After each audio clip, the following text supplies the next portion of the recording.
closely with Mr. May, but with a heavy preference on more subsidy for broadband, recognizing there are pockets in terms of phone, particularly tribal lands and a few other rural places which shouldn't be ignored, but much more preference for broadband-related subsidy. Actually, I think your answer would probably agree with my statement more. Yeah. Well, then what Mr. May was saying. If we're going to spend $1 on upgrading a system, it should also include broadband in it too. Yes. Mr. Lucas? Well, obviously, broadband is essential now to schools, and that's the sort of the key application that we've been pushing for the last 15 years. Because once you get to be able to move video back and forth, and to telecommute and that sort of thing with schools, it makes it a whole different ballgame. Thank you, Ms. Patterson. I would definitely make sure that we move more towards the broadband side and look at the technology to be able to get the plain old telephone service over VoIP.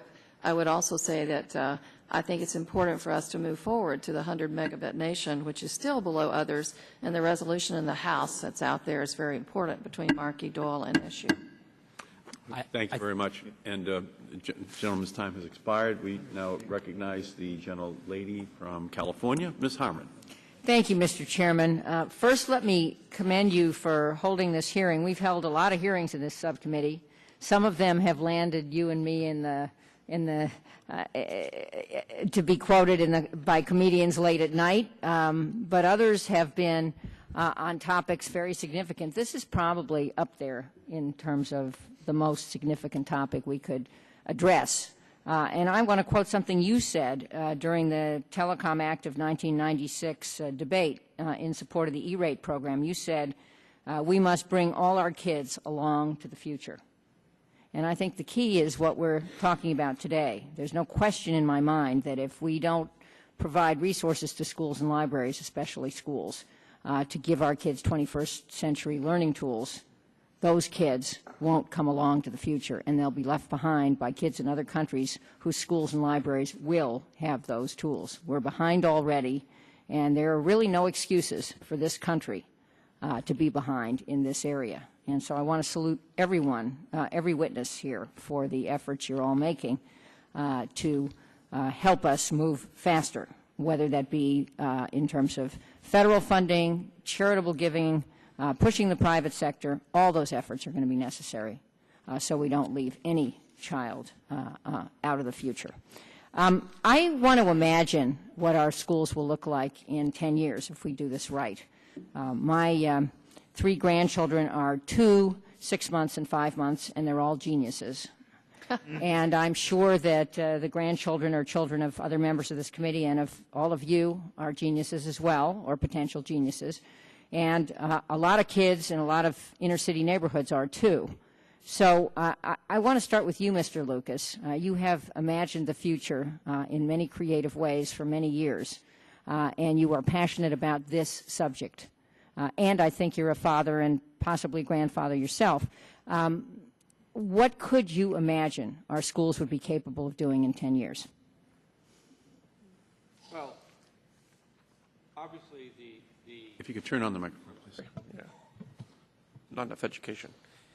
The advantages of the internet and in the school system is just completely it's going to revolutionize our educational system because it can get information to the schools much faster and much cheaper, and it gives access to the students to unlimited amounts of information and training and tutoring. The issue really comes down now, which is to help the schools. I know that's not the part of this committee's worries, but the educational part of the educational thing that has to happen here is that teachers need to be trained to use the technology. It needs to be trained to use the internet, and that's a big facet of all this. And it would be great if this committee and the education committee could work together to try to make sure that there's some kind of programs put in place that if we do get broadband feasibility into the schools, that the teachers have the availability to learn how to use them. We have, come a long way. And when I was here before, we had there was only 4% of the schools that had were connected to the internet, and now 94% is connected to the internet. Except according to the Department of Commerce, out of 55 industries, education is dead last in its use of technology. Now, education is the one that's training the people to work in these 55 industries. And unless students know how to use the internet, how to use computers, how to use the technology, and have access to information and know how to use that information, they're not going to be viable for the industries that we're of the future. Well, thank you. Let me ask other witnesses as well. I really was asking about the creative possibilities for students, and I would just observe, regardless of the jurisdiction of this committee, which is quite broad, shame on us as parents and grandparents if, as members of Congress, we don't do everything we can to make certain that every kid has the maximum opportunity to be creative and to be a constructive citizen of the world.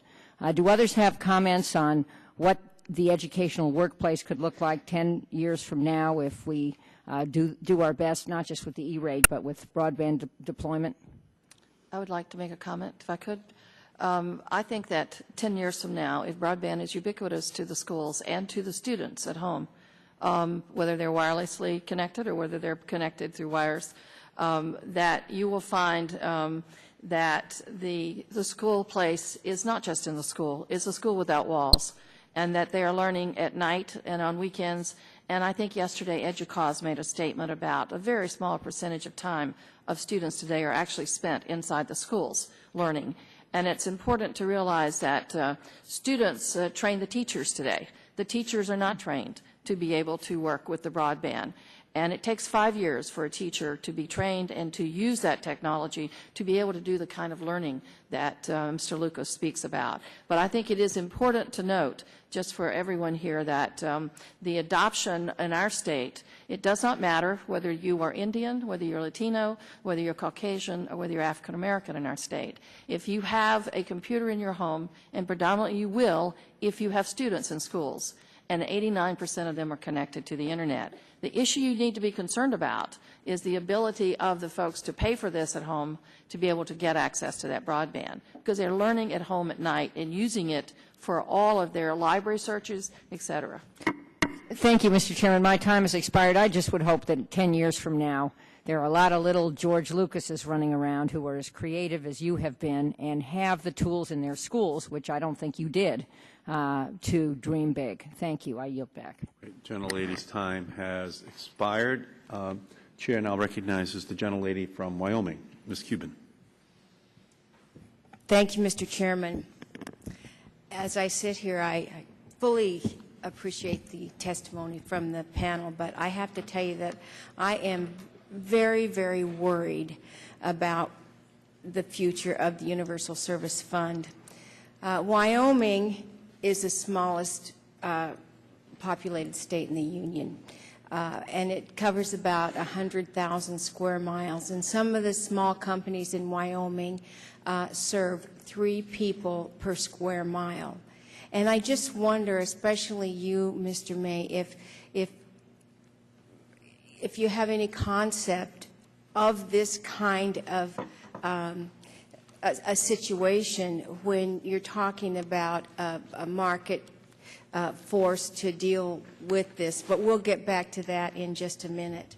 I want to give a few examples of what the Universal Service Fund has done in Wyoming.